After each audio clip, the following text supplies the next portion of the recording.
TV Fortaleza, a emissora da Casa do Povo.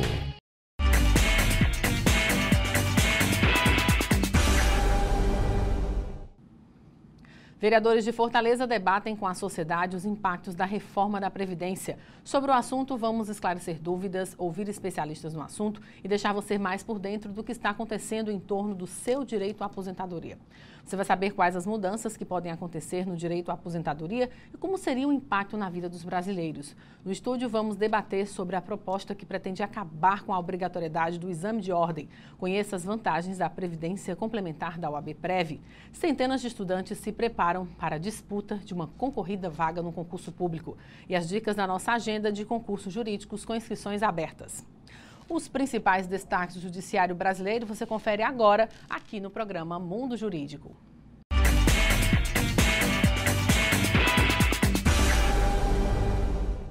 A proposta do governo federal de reforma da Previdência em tramitação no Congresso é tema dos mais difíceis nesse início da gestão de Jair Bolsonaro. Uma CPI no Senado sobre o tema atestou que não há déficit nas contas, mas desvio de finalidade de recursos arrecadados e também bilhões sonegados. Mas o ministro da Economia, Paulo Guedes, diz que as contas da Previdência não batem. A sociedade acompanha com atenção o debate. Uma queda de braços entre aqueles que querem estender o tempo de contribuição, a idade para se aposentar, diminuir o valor do benefício de prestação continuada e os que resistem às mudanças que podem resultar na retirada de direitos já adquiridos. Vamos esclarecer dúvidas, ouvir especialistas no assunto e deixar você mais por dentro do que está acontecendo em torno do seu direito à aposentadoria. Acompanhe agora na reportagem de Romana Melo com imagens de Cristiano Oliveira. A audiência pública foi dirigida pelo presidente da Câmara Municipal, o vereador Antônio Henrique, do PDT. Participaram da mesa vereadores, o deputado federal Mauro Filho, do PDT, e o ex-ministro da Previdência, José Pimentel. Na plateia, vereadores, servidores, advogados, sindicalistas e especialistas em previdência social.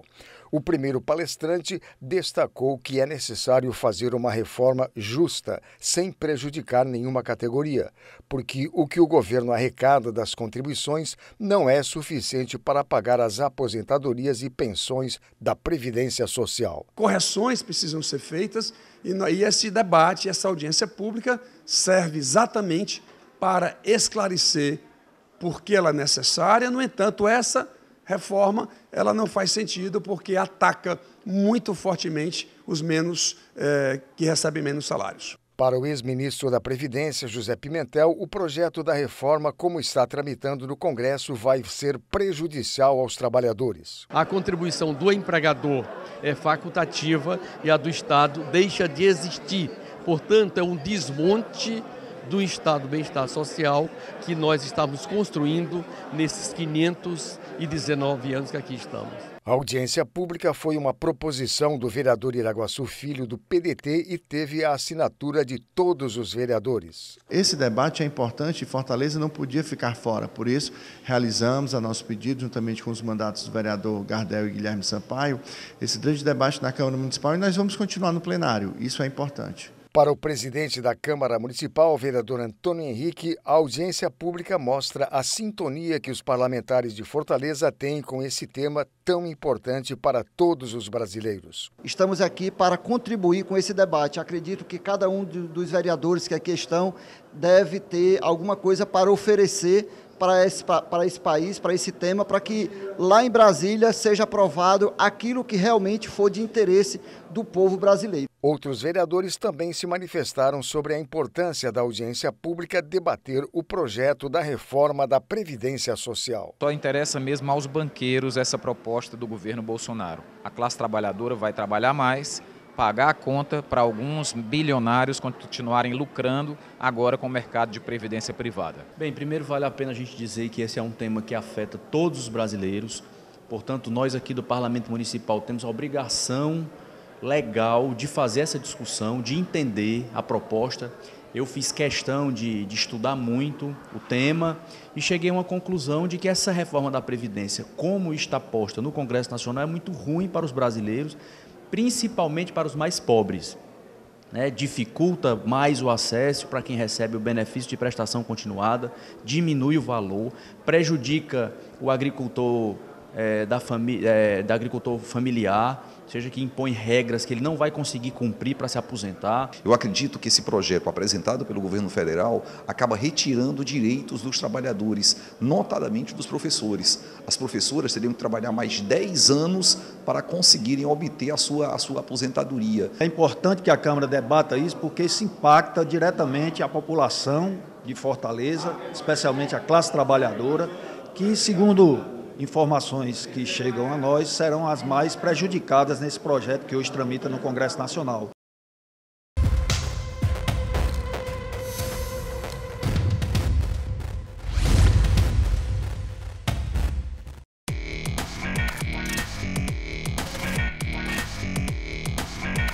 Reforma da Previdência. O que você sabe sobre a proposta que altera as regras de aposentadoria no Brasil? Além do cidadão trabalhar bastante, vai demorar mais ainda para se aposentar, né? Eu acho uma reforma predadora. Porém, assim, eu espero que o governo Bolsonaro tome uma boa decisão para ajudar os trabalhadores, entendeu? O pessoal está, às vezes, embrulhando as coisas, né? Então, em vez de se discutir, achar realmente o melhor caminho, aí ficam discutindo política, partido. Para muitos, a preocupação é dupla. É que, além das incertezas sobre a aposentadoria, existem desafios na busca por uma colocação no mercado de trabalho. Diariamente, centenas de desempregados procuram Cine, na esperança de melhorar o presente, mas sem esconder o medo com o futuro.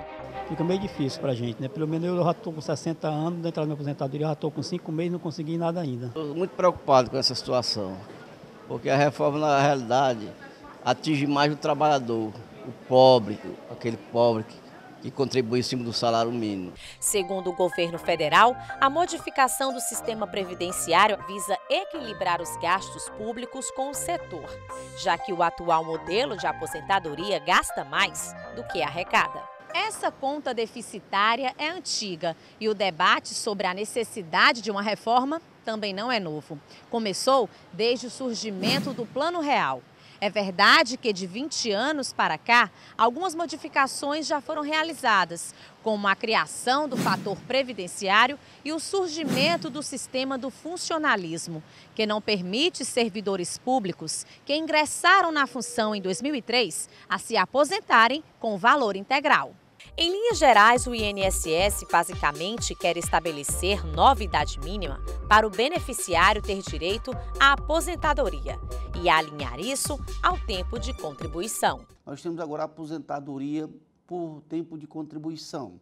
O homem tem que ter 35 anos de contribuição e não depender da regra dos 96.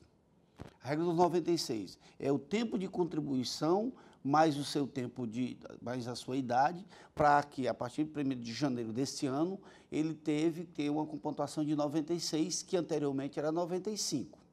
E a mulher terá que ter 30 anos de contribuição e com a regra anterior a 86 e 85.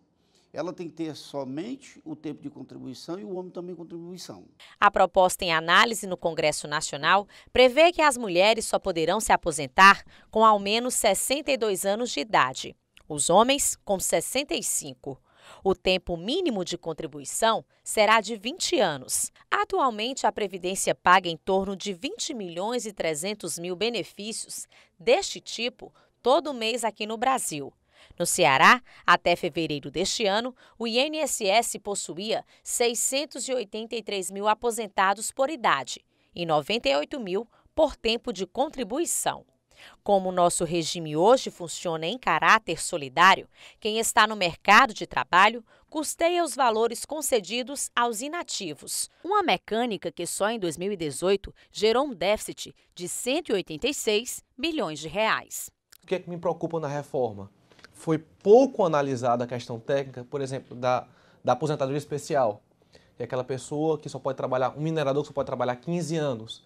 Isso foi pouco discutido e colocaram uma idade mínima, futuramente uma idade mínima, que aí essa pessoa vai poder se aposentar com 70 anos. que é uma questão técnica, que a pessoa só pode trabalhar 15 anos, porque senão vai ter problemas de saúde, que não foi discutido. Outra questão técnica, dentro do LOAS, além dos critérios atuais, que é o critério renda, ou deficiência ou idade, ele criou outro critério, critério patrimônio, que daí ele exige um patrimônio máximo de R$98 mil, se eu não me engano. Como é que se ofere esse patrimônio? Na prática vai ter um profissional para poder mensurar o valor do imóvel dele, digamos? Para esta cientista política, apesar das mudanças serem necessárias, o texto mexe diretamente na vida do cidadão. Para ser aprovado, dependerá de uma estabilidade legítima do Poder Executivo, além de se sobrepor aos interesses particulares. Essa incerteza quanto à possibilidade de uma aposentadoria faz com que haja uma resistência popular muito grande em relação à reforma. E aí, diante dessa situação, seria necessário um governo que, de fato, apresentasse bons índices de aprovação para levar essa discussão de maneira mais eficiente, de maneira mais célere para o Congresso Nacional, garantindo, portanto, a aprovação do texto. E não é essa a realidade que nós verificamos hoje. Milhões de trabalhadores, muitos sem emprego fixo e à procura de vaga nas centrais de oportunidades, não escondem o temor sobre como será o futuro, no que diz respeito à Previdência. O direito a uma aposentadoria justa é a principal reivindicação. A gente trabalha a vida inteira, né? E para se aposentar tem que ficar muito tempo mais para se aposentar. Isso eu acho muito ruim. Vai chegar uma época que não vai mais aguentar trabalhar com uma idade tão alta e não consegue se aposentar. E aí, vai viver de quê?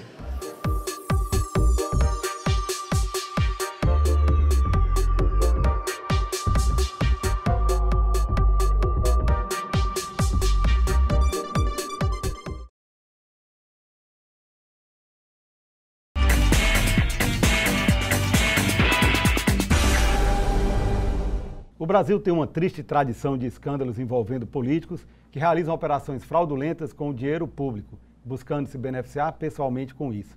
E para falar sobre combate à corrupção, nós conversamos agora com o coordenador nacional da equipe de trabalho remoto de ações de improbidade da Procuradoria-Geral Federal, órgão da AGU, o procurador federal Rafael Nogueira. Doutor Rafael, um prazer tê-lo aqui em nosso estúdio. Bom dia, obrigado pelo convite. Então, Rafael, inicialmente eu gostaria que o senhor traçasse um cenário atual da corrupção no mundo e no Brasil. Bom, essa é uma pergunta muito importante, porque corrupção, apesar do destaque que estamos tendo agora no Brasil pelo menos nos últimos 4 anos, mas na verdade nos últimos 30, 40, 50 anos se fala disso, ela é um fenômeno humano. A corrupção, tida enquanto desonestidade, as pessoas tomarem decisões erradas, moralmente equivocadas, para ter um benefício próprio, é algo que é inerente à condição humana. O que se conseguiu em determinados países mais desenvolvidos até o presente momento foi criar mecanismos e processos, instituições, né, que se chama de institucionalidade, para inibir a prática do ato corrupto, claro, ou, uma vez acontecendo, reprimi-lo de forma eficiente. Paradoxalmente, o Brasil conseguiu, desde a Operação Lava Jato, uma melhor repressão. Colocou gente importante na cadeia, grandes empresários, políticos importantes, um processo com muitas evidências, claro, cruzamento de informações, dados financeiros de outros países, e conseguiu esse avanço no combate à corrupção. Mas a percepção do povo, da nação, é de que a corrupção graça. Mas isso é um paradoxo que acontece mesmo. Quanto mais se fala, quanto mais se combate, a sensação nossa é de que, meu Deus do céu, está acontecendo corrupção o tempo todo. Mas isso há 2, 3 décadas atrás, você vê pessoas importantes, como o senhor falou, atrás das grades, né, na cadeia, isso era inimaginável, né? Exatamente. E esse é o paradoxo. Era um avanço tremendo que tivemos no combate à corrupção e a sociedade, através daqueles rankings que a Transparência Internacional oferece todo ano, tem uma percepção de que a corrupção ainda é uma chaga muito grande no país e precisa ainda ser mais combatida. Mas isso porque vivemos numa sociedade democrática e transparente, e se vê mais, se fala mais disso e se percebe mais isso, né? É um fenômeno interessante isso. Então, Rafael, vamos falar um pouco agora sobre o trabalho da equipe de trabalho remoto da Procuradoria-Geral Federal. Quais são os objetivos desta equipe? A Procuradoria-Geral Federal, o braço da AGU, que defende as entidades da administração indireta, por exemplo, Universidade Federal do Ceará, INSS, agências reguladoras, IBAMA, todas essas órgãos da administração indireta, ela tinha um combate descentralizado das ações de improbidade. Ou seja, cada unidade, país afora, fazia as suas ações de improbidade, que eram decorrentes do quê? De uma demissão de um servidor público que fraudou um benefício previdenciário, de uma demissão de um professor da universidade que quebrou um regime de dedicação exclusiva, por exemplo, hipoteticamente falando, ou cometeu algum desvio. E, com isso, dado um grande volume de processos que a gente tem na área de contencioso, principalmente previdenciário, a gente não conseguia dar prioridade a essas ações, né? Então, a Procuradoria-Geral Federal selecionou, através de um edital, um grupo com experiência na área de atuação de improbidade, criou essa equipe de forma desterritorializada, ou seja, eu posso fazer processos do Brasil inteiro, aliada à tecnologia de informação, com um bom programa que nós temos hoje de gerência desses processos, e a gente passou a uma equipe de 7 a concentrar toda a análise desses processos. Qual era o objetivo? São 7 procuradores. São 7 procuradores do Brasil, São Paulo, Espírito Santo, Pernambuco, Brasília e aqui em Fortaleza. E com isso nós conseguimos concentrar essas atividades, e o procurador dessa equipe só faz isso. Então ele tem que fazer análise de processos volumosos, processos complicados, processos às vezes mal instruídos, e com isso nós aumentamos uma média que era de 26 ações por ano nacional para mais de 200. É muito representativo. É muito representativo, um aumento em 10 vezes o número que era de 2002 a 2015 e de 2016, quando a equipe entrou em funcionamento, até o momento. E estamos numa fase agora, no terceiro ano da equipe, quarto ano, indo para o quarto ano, de amadurecimento, de verificação das teses, o que é que a gente está ganhando, o que é que a gente está perdendo, onde a gente precisa melhorar.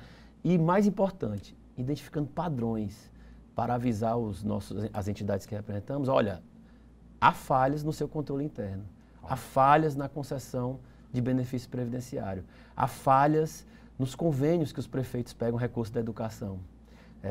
A gente tem o FNDE, Fundo Nacional de Desenvolvimento da Educação, uma das maiores entidades que tem ações com a gente. E, infelizmente, são desvios na merenda escolar, no transporte escolar, em programas de alfabetização, e é um problema muito sério que a gente tem que enfrentar. Esse trabalho de descoberta das falhas acaba se tornando também um trabalho de prevenção, né? Para evitar desperdício. Exatamente.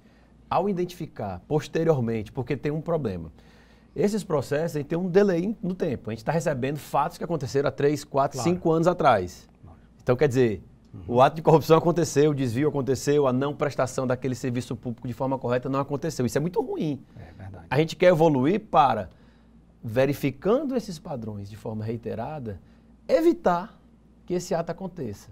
Mas também punir essas pessoas que fizeram esses erros, esses desvios, né? Agora, doutor Rafael, a advocacia pública, ela tem uma cultura histórica como unidade de defesa reativa, na verdade. Exato. Um dos diagnósticos precisos que foi feito em 2015 era que a feição da advocacia pública era de responder às demandas.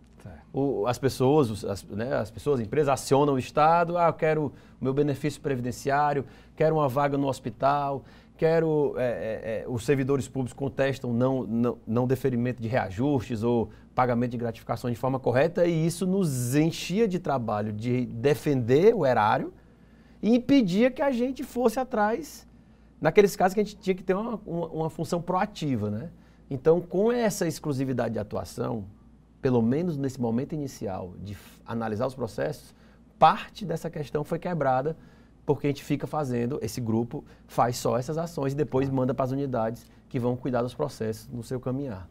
Eu gostaria que o senhor destacasse aqui os principais ganhos qualitativos e quantitativos a partir da equipe de trabalho remoto. Mas eu gostaria que o senhor falasse logo após um breve intervalo.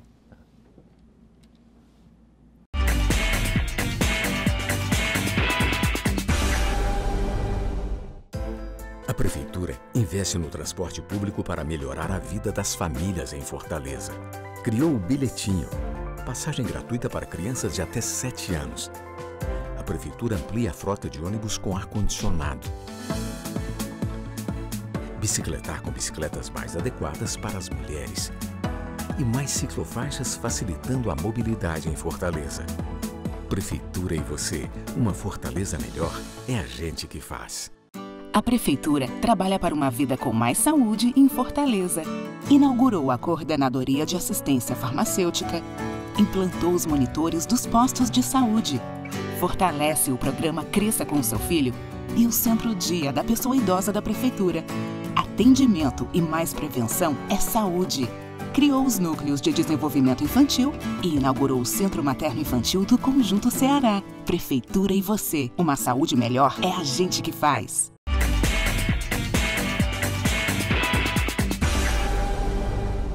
Nós voltamos a entrevistar o Procurador Federal, Rafael Nogueira.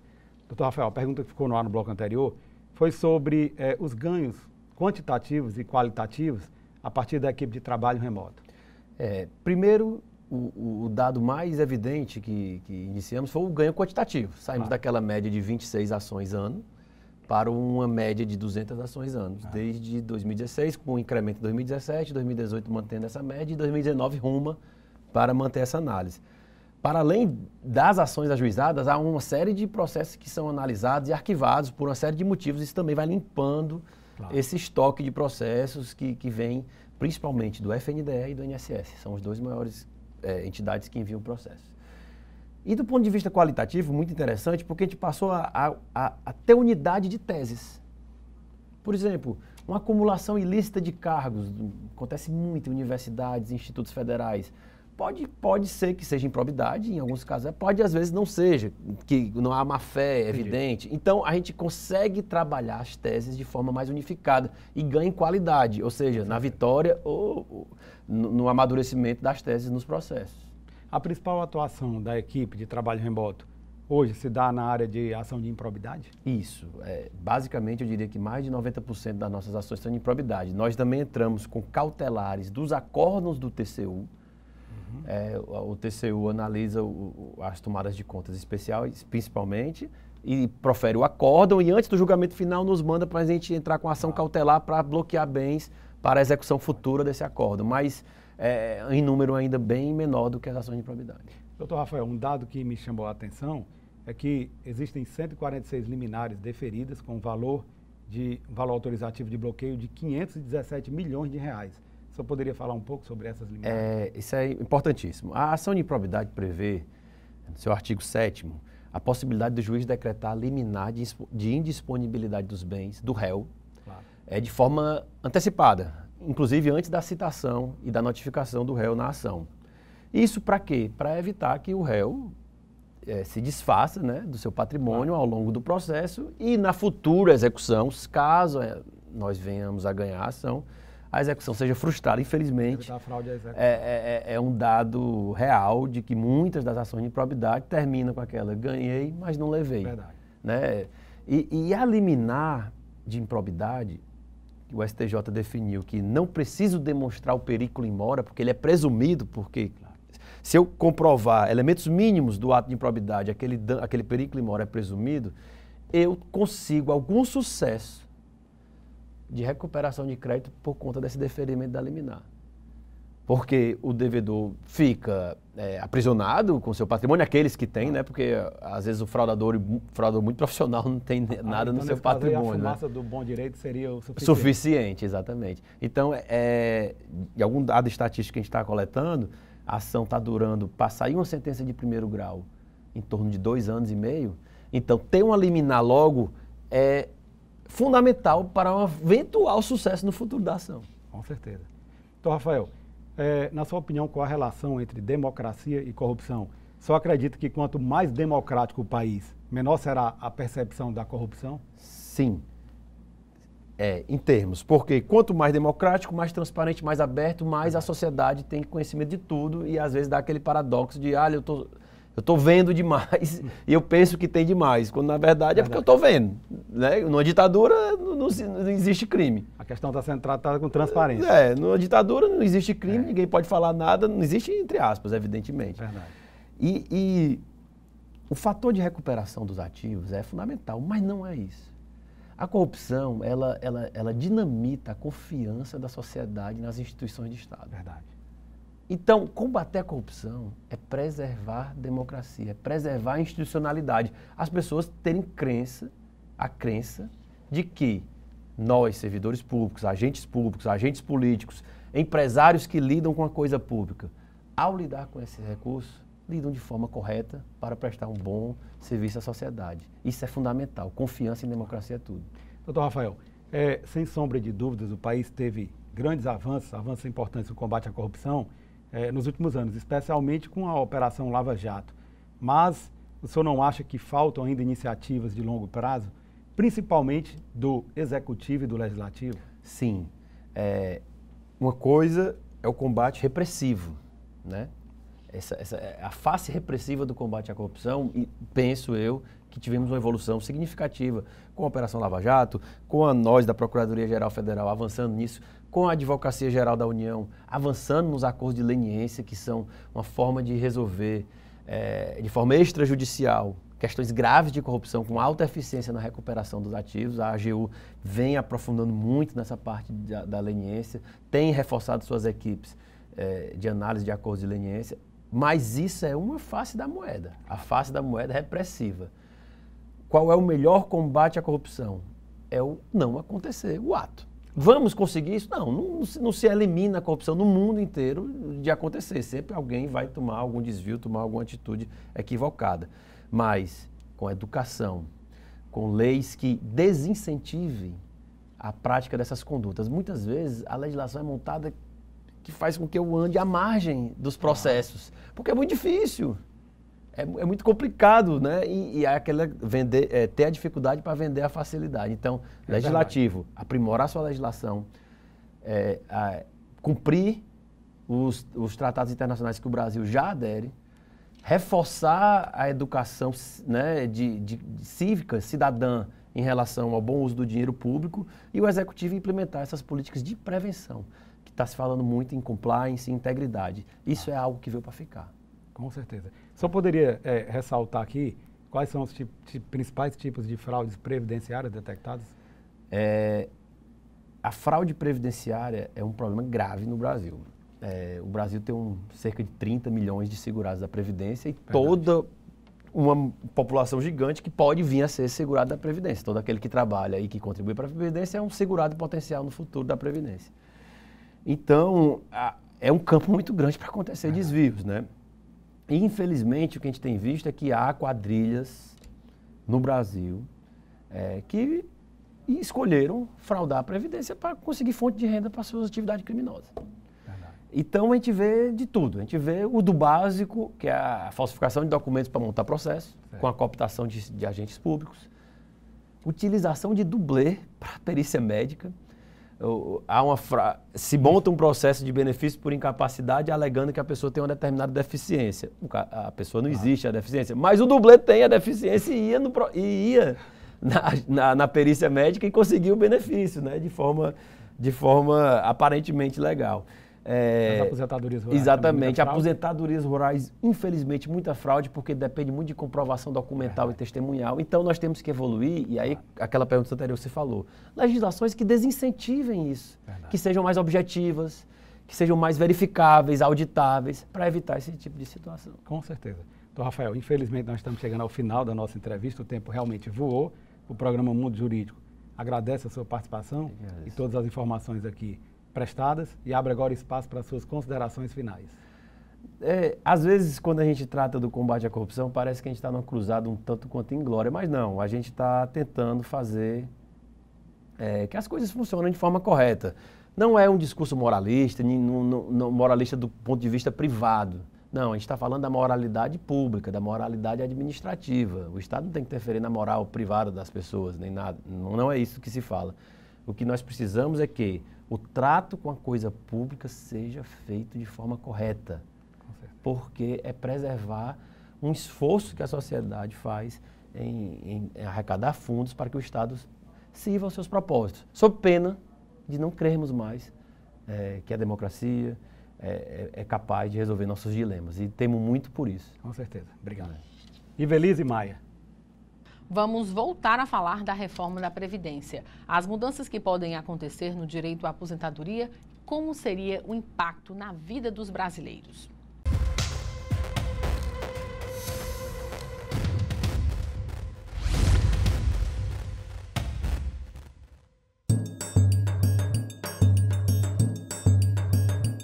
Antônia ajuda na lida e nos afazeres do roçado pertinho de casa desde menina.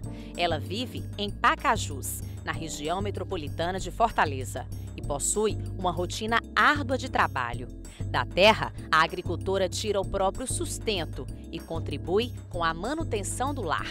Aos 55 anos, pensa agora na aposentadoria. Já deu até entrada no processo e espera conseguir resolver tudo antes da proposta de reforma previdenciária se tornar lei. Eu já trabalhei tanto que já estou cansada, ainda mais aumentar mais. Como é que vai dar certo? Será que eu vou resistir? O temor da agricultora se justifica. É que no caso da aposentadoria rural, atualmente, a idade mínima para a mulher dar entrada no benefício é de 55 anos. Para o homem, 60 anos, com ao menos 15 anos de atividade profissional. Pela nova regra, a idade mínima de ambos os sexos ficaria fixada em 60 anos. Assim como Antônia, muitos outros trabalhadores de segmentos profissionais diferentes se preocupam. Vários deles têm dúvidas sobre como vai ser o futuro. Prova disso é o movimento neste escritório de advocacia, que cresceu consideravelmente nos últimos meses. No local, atua o presidente da Comissão de Direito Previdenciário da OAB Ceará. A gente recebe visita e ligação diária perguntando o que foi que mudou, como é que tá as mudanças. Eu não, isso aqui é só uma proposta. Vão surgir várias emendas e muita coisa vai ser mudada, muita coisa não vai passar. Aquilo ali vai haver uma grande negociação no Congresso ainda. A reforma da Previdência tem tirado o sossego também dos professores do setor público. As mulheres do ramo podem se aposentar hoje aos 50 anos de idade, os homens aos 55. Porém, se a proposta passar, ambos os sexos deverão ter pelo menos 60 anos. Ainda aqueles que recebem um salário mínimo do Benefício de Proteção Continuada, o BPC, cuja assistência cobre pessoas em situação de pobreza, com mais de 65 anos, e que pode ser reduzido pela PEC 06/2019. A primeira etapa do texto já começou a tramitar na Comissão de Constituição e Justiça da Câmara dos Deputados, com a participação do ministro da Economia, Paulo Guedes. No momento, alguns pontos foram esclarecidos em uma discussão calorosa. A intenção do governo é que o texto seja votado no dia 17 de abril. Até lá, seguem os debates. Aqui, no Parlamento Municipal, por exemplo, diversos vereadores já subiram à tribuna para se pronunciarem sobre o assunto. Gardel Rolim, do PPL, e Iraguaçu Filho, do PDT, são críticos ao modelo integral apresentado pelo governo federal. Essa reforma mexe com muitas coisas importantes do povo brasileiro, com muitos direitos. Portanto, o senhor Bolsonaro, ainda na campanha, fez duras críticas à idade mínima de 65 anos. O texto que ele enviou para o Congresso Nacional traz isso como ponto principal, portanto, há uma contradição grotesca do discurso para a prática. E esse é o primeiro ponto a gente discordar. Quando você vê a redução do BPC para R$ 400, quando hoje é um salário mínimo em torno de R$ 1.000, quando você vê o aumento da idade das mulheres, o aumento da idade dos professores para se aposentar, policiais militares, algumas situações que são impraticáveis e que só tiram realmente do trabalhador, não é como o ministro Guedes falou na reunião da CCJ na Câmara dos Deputados, que essa reforma vai atingir o homem e a mulher de classe média, que tem classe média alta e que tem uma condição melhor, e que esse aí não vai ter prejuízos financeiros. Na realidade, afeta diretamente a população mais pobre do nosso país. No Parlamento Federal, a articulação também vem sendo estruturada entre as bancadas e os respectivos partidos. Nós somos contra o modelo de reforma que foi encaminhado para a Câmara dos Deputados pelo governo Bolsonaro. Essa proposta ela não atende de forma alguma aos princípios de preservar a aposentadoria dos mais humildes. O regime geral da Previdência Social está sendo duramente atacado nesse modelo de reforma. Categorias praticamente vão ficar no desalento em relação à perspectiva de se aposentar. Essa igualdade de idade da mulher trabalhadora rural, do homem trabalhador, esse ponto jamais também pode prosperar. Então vamos lá, 1 BPC, 2 trabalhador rural, 3 a mulher professora do regime próprio, ela sai de 25 anos de contribuição para 40 anos de contribuição. Isso é outro absurdo. Na visão deste educador financeiro e estudioso do tema, o maior erro da proposta de emenda à Constituição não está em adicionar idade e tempo de contribuição, e sim em enxergar a sociedade brasileira de forma linear, sem atentar para as especificidades de cada profissão. A minha atividade me permite que eu trabalhe até 60 e poucos anos, 70 anos de idade.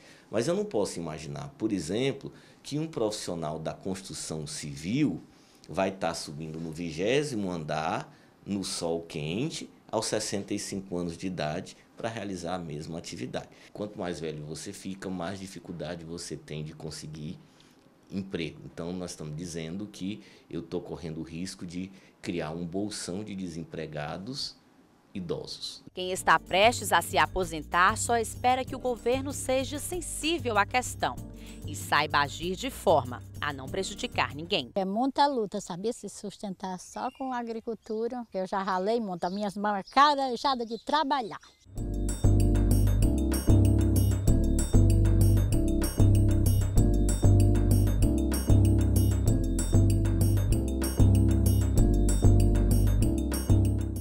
A Previdência Complementar fechada no Brasil vem crescendo a cada ano. O brasileiro percebeu que é preciso pensar no futuro, poupando hoje para ter qualidade de vida amanhã.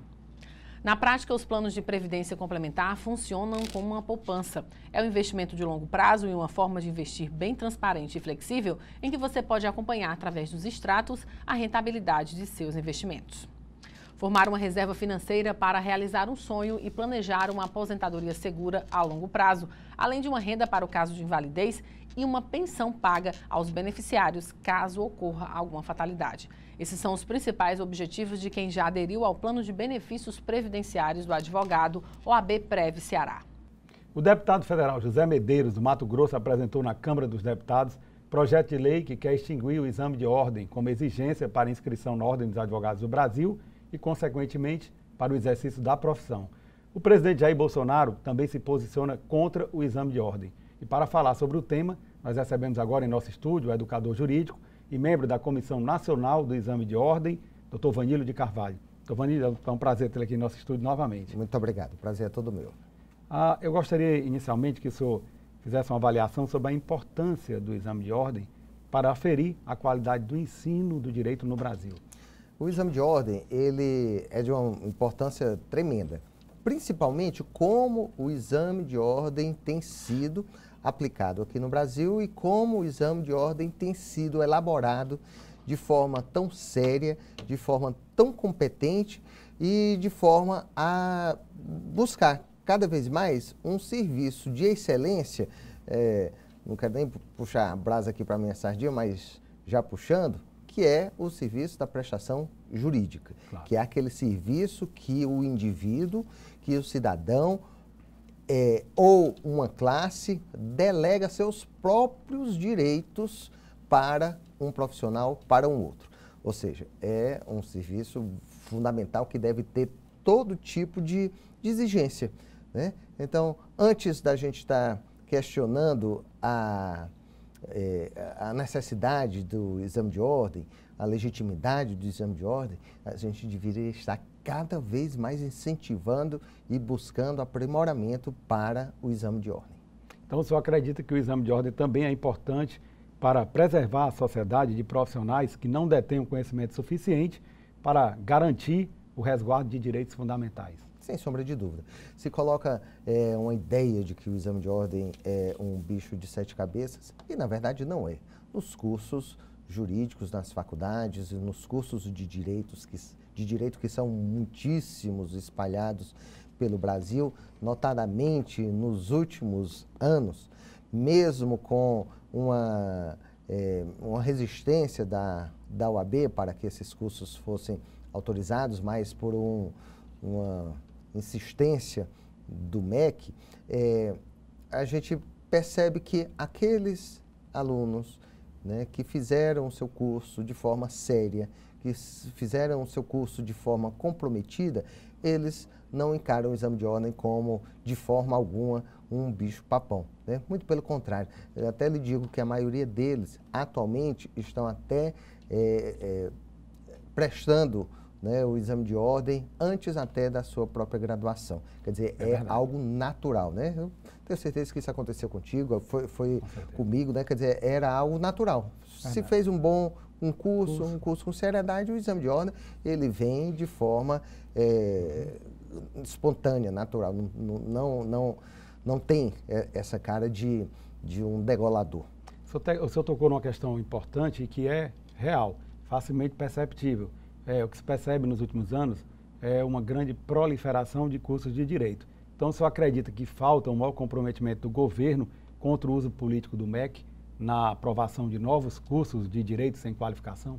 Eu até ousaria dizer aqui que esta proposta de extinção do exame de ordem, na minha visão pessoal, é uma instrumentalização política.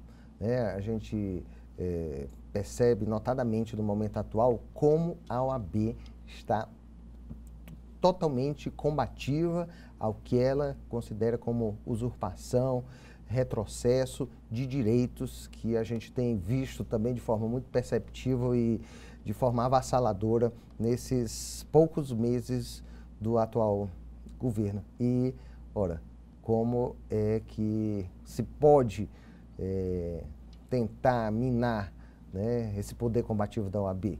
De várias formas, dentre as quais uma é essa que eu coloco como uma tentativa de extinção do exame de ordem. Doutor Vanilo, o senhor defende modificações no exame de ordem? Se sim, quais?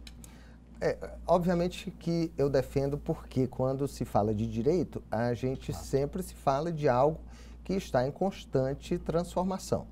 Se a sociedade ela vive em transformação, isso é inerente da própria sociedade, do próprio ser humano como ser social, obviamente o direito também está em constante transformação.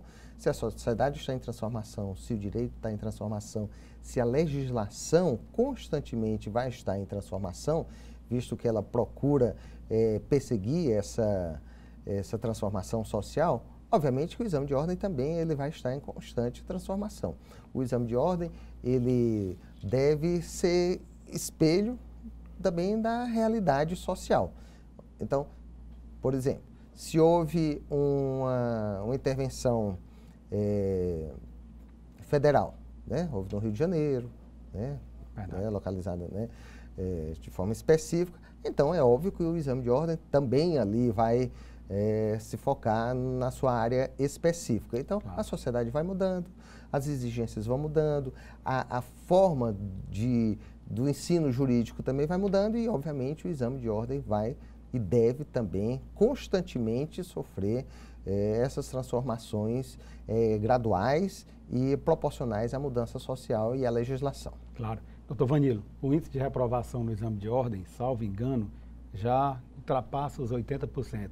Está chegando quase na casa dos 90%.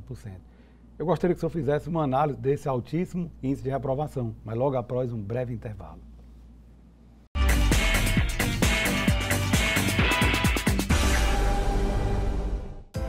A Prefeitura investe no transporte público para melhorar a vida das famílias em Fortaleza. Criou o Bilhetinho, passagem gratuita para crianças de até 7 anos. A Prefeitura amplia a frota de ônibus com ar-condicionado. Bicicletar com bicicletas mais adequadas para as mulheres. E mais ciclofaixas facilitando a mobilidade em Fortaleza. Prefeitura e você, uma Fortaleza melhor é a gente que faz. A Prefeitura trabalha para uma vida com mais saúde em Fortaleza. Inaugurou a Coordenadoria de Assistência Farmacêutica, implantou os monitores dos postos de saúde, fortalece o programa Cresça com seu Filho e o Centro Dia da Pessoa Idosa da Prefeitura. Atendimento e mais prevenção é saúde. Criou os núcleos de desenvolvimento infantil e inaugurou o Centro Materno Infantil do Conjunto Ceará. Prefeitura e você, uma saúde melhor é a gente que faz.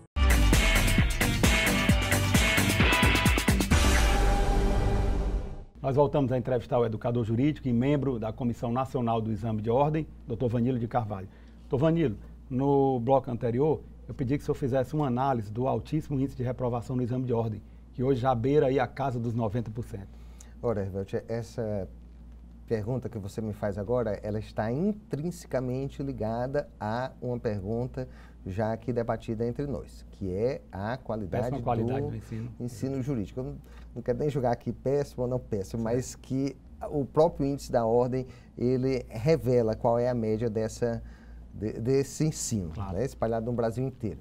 Poxa, se eu coloquei como uma preliminar que o exame de ordem, ele não é um bicho-papão na palavra, né, no termo mais vulgar, né, ele não é um monstro assustador, que ele está proporcionalmente ligado ao grau de seriedade, de comprometimento e de ensino, e junto a isso, né, da qualidade do docente, da qualidade da prática que o aluno vai exercer durante ainda como acadêmico. Muitas vezes também a própria falta de interesse do aluno.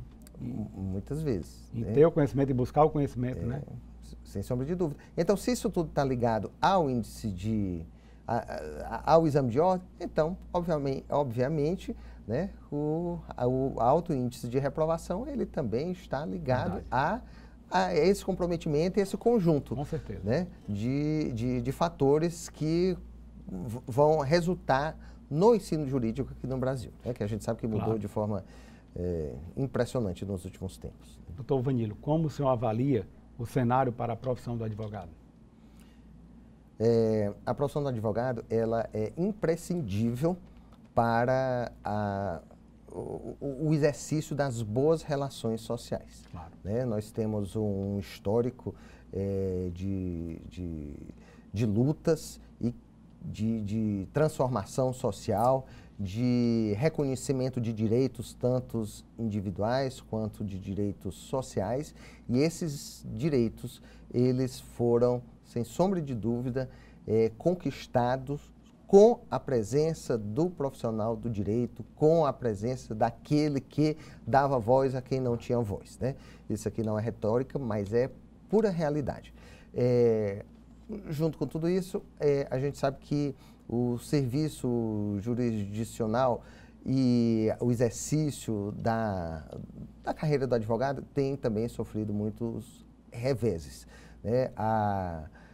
O número de advogados aqui no Brasil é um número gigantesco, né? Nós temos, por média de habitantes, um dos maiores números de advogados, uma das maiores médias de advogado por número de habitantes do mundo, né? Nós temos 1.600, uma média de 1.600 cursos de direito também ali posto, né? A gente vive em uma sociedade extremamente desigual e, usando também uma expressão que se fala, a gente vive numa sociedade que, por lei, é regida pelo princípio democrático, pelo princípio da igualdade, pelo princípio da isonomia, mas muitas vezes a gente sabe que a lei, ela é mais igual para um e menos igual para outros, né? Então, o exercício da advocacia, ela deve e vai continuar sendo essencial. Todavia, o profissional do direito, ele também tem que se manter. E a gente repara situações absurdas, como a gente vê que essas situações, elas impulsionam a OAB, portanto, a lutar por um piso da categoria, né? Que às vezes a gente vê assim, situações que, poxa, não é digno, toda profissão é digna, mas não é digna de um advogado. Então, é uma profissão que, agora a gente pode dizer, é uma profissão árdua, mas historicamente a profissão né, do advogado foi uma profissão muito, assim, profissão para os fortes. É verdade. Eu posso finalizar com isso. Doutor Vanilo, essa questão da necessidade ou desnecessidade do exame de ordem, para mim, inclusive, já estava superado. Até porque isso já foi objeto, né, de uma ação direta de constitucionalidade no Supremo Tribunal Federal, não é verdade? É verdade. Em 2011, o Supremo Federal confirmou a constitucionalidade do exame de ordem, está posto no Estatuto da Advocacia desde 1994, e o que a gente entende é que há assim, um empenho político, pelas razões que eu já disse, né, do atual governo, no meu entender, para enfraquecimento da Ordem dos Advogados, né? Eu espero que a sociedade compreenda também a necessidade do exame de ordem. Eu espero que também a sociedade encare como uma luta sua mesma, né? Não só uma luta dos advogados, mas uma luta própria em defesa dos seus próprios direitos, né? Que tenha para si, junto com todos os advogados e com os congressistas, a defesa intransigente do exame de ordem como uma habilitação para o ingresso na Ordem dos Advogados do Brasil. Doutor Vanilo, na prática, o que representaria o fim do exame de ordem para a OAB?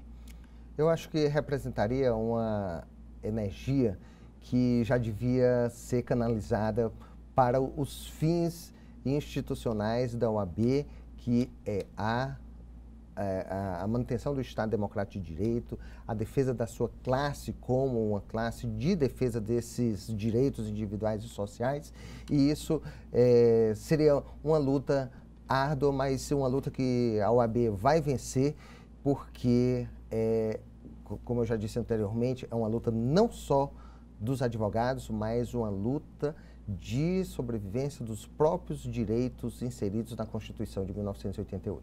Com certeza. Doutor Vanilo, nós estamos chegando ao final da nossa entrevista do programa Mundo Jurídico. Agradece a sua presença e todas as informações aqui prestadas e faz votos de que o exame de ordem realmente seja mantido, né, em defesa dos direitos sociais e das garantias fundamentais de todos, né, e abra agora espaço para as suas considerações finais.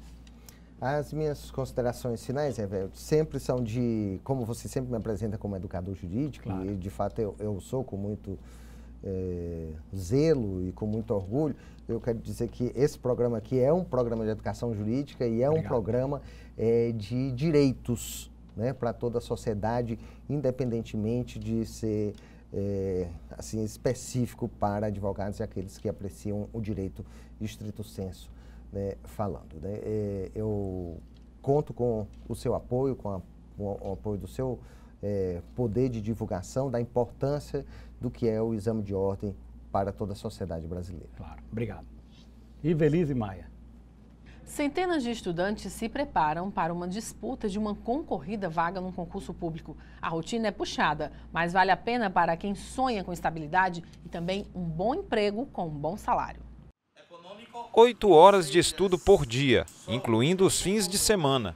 É a dura rotina de quem quer passar num concurso público, sonho de muitos estudantes que vivem assim, com os olhos nos livros e apostilas. Eu acordo 5 horas da manhã para poder arrumar o material do curso, o material do colégio, e saio de casa às 6 horas, exatamente. Chego no colégio, assisto a aula normal até meio-dia e 45, aula do colégio.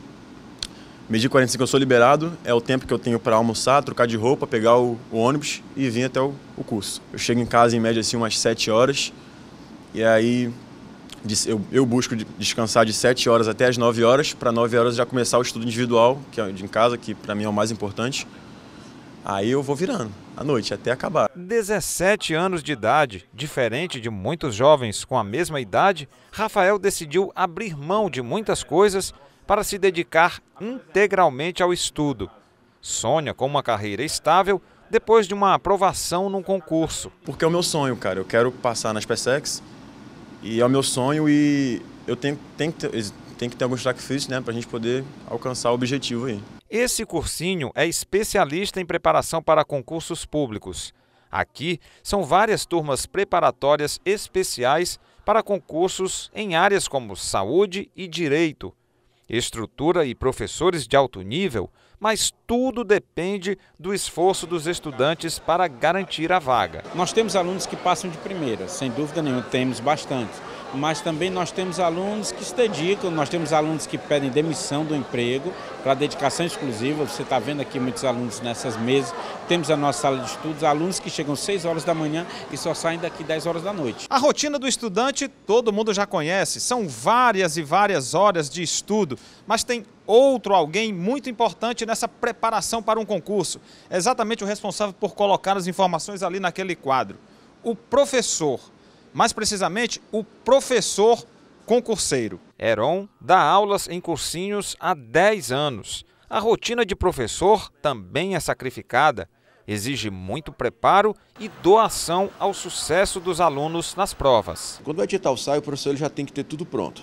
Eu tenho um banco de dados, esse banco de dados eu tenho aproximadamente 10 mil questões, nos variados concursos eu sempre vou alimentando, eu vou enriquecendo. Por quê? Porque quando o edital sai, é aquela intensidade, então é aula manhã, tarde e noite, nós temos corujões, temos aulas que vai até meia-noite, então eu já uso o banco de dados como uma ferramenta para alimentar.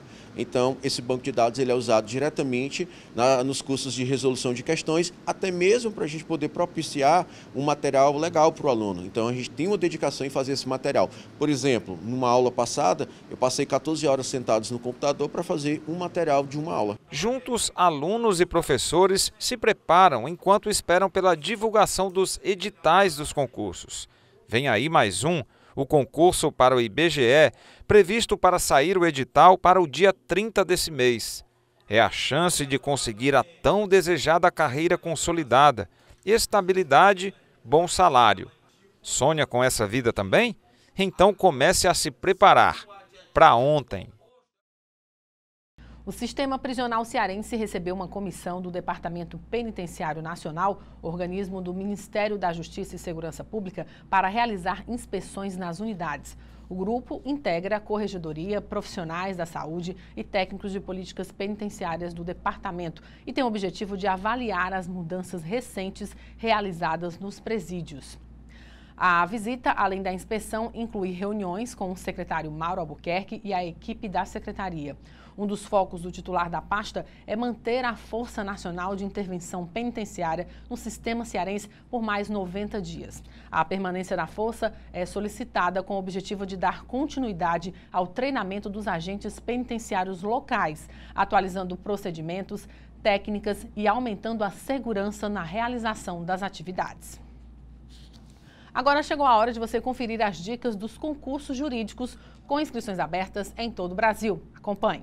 Defensoria Pública do Distrito Federal, inscrições até 13 de maio. Polícia Civil do Espírito Santo, inscrições até 24 de abril. Conselho de Arquitetura e Urbanismo de Minas Gerais, inscrições até 26 de abril. Defensoria Pública de Minas Gerais, inscrições até 25 de abril. Procuradoria-Geral do Município de Minas Gerais, inscrições até 23 de junho. Ministério Público de Contas do Pará, inscrições até 23 de abril. O programa de hoje fica por aqui, mas você pode acompanhar as nossas reprises na TV Fortaleza, canal 61.4, às quintas-feiras, às 7 da manhã, aos sábados, às 13 horas e às terças-feiras, às 15 horas. Siga nossas redes sociais no Instagram, no Facebook e assista nosso programa também no canal no YouTube. Obrigada pela sua companhia e até a semana que vem.